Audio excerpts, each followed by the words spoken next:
Yes, I lied. No, said Madeline, the governess, who had appeared in the doorway and was holding out a hand to me. How long had she been standing there?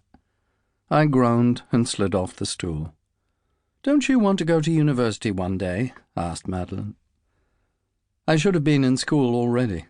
That my mother had convinced my father to allow my sister's governess to give me lessons at home was a miracle. My father consistently reminded me this would come to an end and I would soon be sent away to a proper school. If only he knew what really happened at 22 Willoughby Square once he left the house every morning. My mother sailed us out of the sea of oligarchy and into the safe harbor of egalitarianism. We became a community of equals. Titles evaporated. Young master, little miss, cook, girl, mistress, governess, poof, gone. Polly, Madeline, even Charlotte, the lowliest kitchen maid, called my mother Imogen. As a result, my education was broad. I was taught not only how to multiply and divide, to read and recite, but how to blacken a stove, how to get candle wax out of a tablecloth, and how to build a fence. Some of the lessons I disliked more than others. Egg gathering, for instance, the chickens terrified me. They'd run after me, pecking at my feet. I hate the chickens, I said to my mother. Why do you make me go out there? How else will you learn what you love to do, she said. You don't have to like everything, but you must try. What my mother loved was Greengage plums. The most sublime-tasting plum in the world, she always said. But the tree had a fickle temperament and was notoriously difficult to grow. She had a small orchard in the back of our garden. I had never tasted one of her Greengage plums, or if I had, I couldn't remember. The last time her trees had fruited, I was a baby. Every July I'd ask if this was the year the plums would come. You must be patient, she told me. Everything good takes time.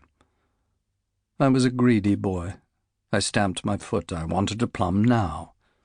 How to wait, she said, looking down at me with pity. It's the hardest thing to learn. I was always waiting for my mother to come home.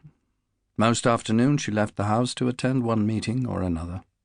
She was devoted to many causes: education, women's rights, land reform, and the struggles of the working class.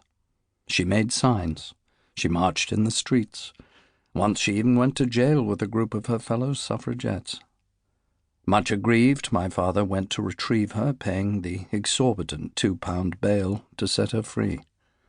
When they walked in the door, my mother looked shy and triumphant. My father was enraged. "You've made me a laughing-stock in front of my friends," he spat at her. "They are not your friends," she said, taking off her gloves. "You have forgotten your place, and you have forgotten where you came from." "That is exactly the point," he bellowed. They slept in different bedrooms that night and every night thereafter. My father had done everything he could to erase his history and pull the ladder he'd climbed up behind him. He forbade my mother to join any more organizations. She agreed and instead began to hold meetings at the house while he was at work. In her mind, everybody deserved a better life, and it was her responsibility as a woman of means to help them achieve it. Unmarried women with children, spinsters, laundresses, jakesmen, beggars, and drunks all traipsed through our doorway and were led into the parlour to discuss their futures. When I was 8, my mother left. She told me she was going on a painting trip to Provence. She'd been unable to bring herself to tell me the truth. My father was admitting her to an institution. He did it without her consent.